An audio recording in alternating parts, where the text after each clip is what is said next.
Today for Devotions with Daniella, we are reading Generation Hope, How Inclusive Economics Can Help Us All Thrive. This is one of the books that I am reading for my own process of deconstructing all of the bad stuff I was taught, and if you are interested in reading along with me, you can get copies here. This is called Powered by the People, and we are talking about artists and how they are controlled and underpaid by Spotify and record labels.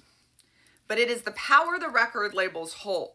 The big three control 70% of the market. In publishing, we have the big four, by the way, in books.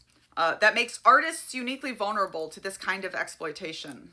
These labels have the ability to turn you into a megastar or crush your dreams. I disagree with that a little bit. Nobody can actually give you fame.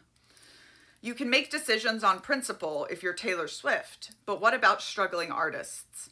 If they aren't earning enough, it may have nothing to do with how good they are, but rather the fact that the platform on which they publish or self-publish their music isn't paying them their fair share. And sadly, research in 2019 shows that exploitation is seen as more acceptable if workers are passionate about what they do. Man, the amount of criticism that I get for monetizing my content and selling my books is just bonkers. Despite all of the democratization offered to artists, anyone can release a song or publish a book these days. The streaming platforms put the record labels back in business. Every day, 100,000 new songs are uploaded, and unless you're signed to a record label, it's incredibly hard to get enough visibility to make it through the noise.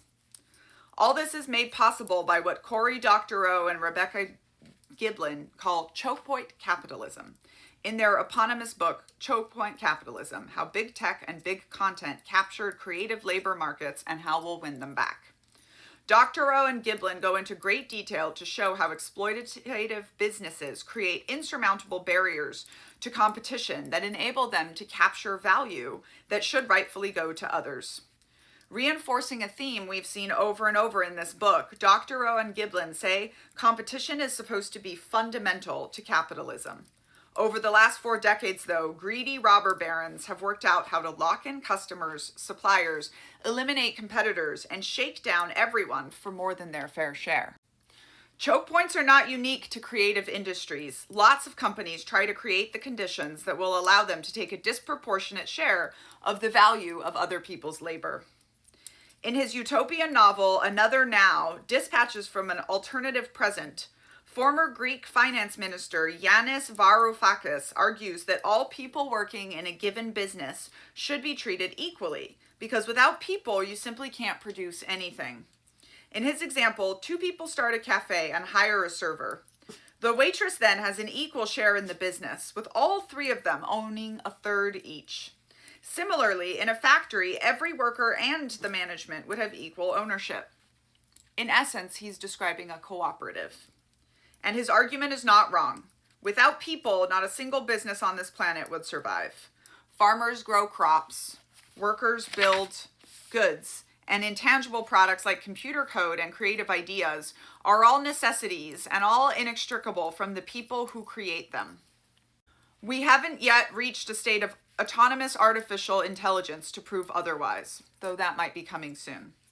And while corporations believe that no one on the production line is irreplaceable, the same is true on a corporate level. Steve Jobs' untimely passing is a clear example that a single person leaving a business doesn't bring about its downfall, and they likely shouldn't be compensated as though that is the case. That said, founders are critical to the success of startups and small businesses. Going back to the example of the cafe above, let's assume that of the 2 people who start the cafe, one is the chief and the other looks after the marketing, finance, and administrative aspects of the business. If the server left the business, they would find it easier to find another as compared to having to replace one of the founders.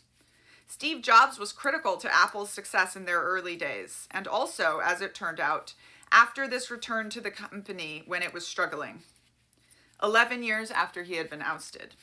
Perhaps he would have created even more value if he were around today, but Tim Cook seems to be doing just fine.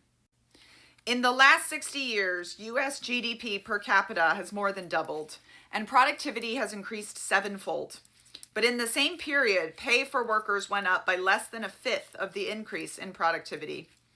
In the vast majority of businesses, the people who do the heavy lifting don't get their share of the upside, And that's because opportunities remain exclusive by design rather than inclusive and open to everyone. Would it harm businesses to disperse the rewards more evenly? For argument's sake, let's say Uber did give all their drivers 10% shares. Would it matter to their existing shareholders to have 98 billion instead of 112 billion?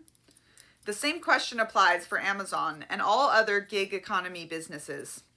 Why do those who provide the capital get to take all the spoils? The people at the bottom who create the initial value see very little of it in return, while those who are further up the chain extract the majority. No doubt the supply chain is important, or the farmer's produce would rot on the farm. But is it worth the 80% the chain takes while the farmer gets by on the little that's left? Check out Generation Hope.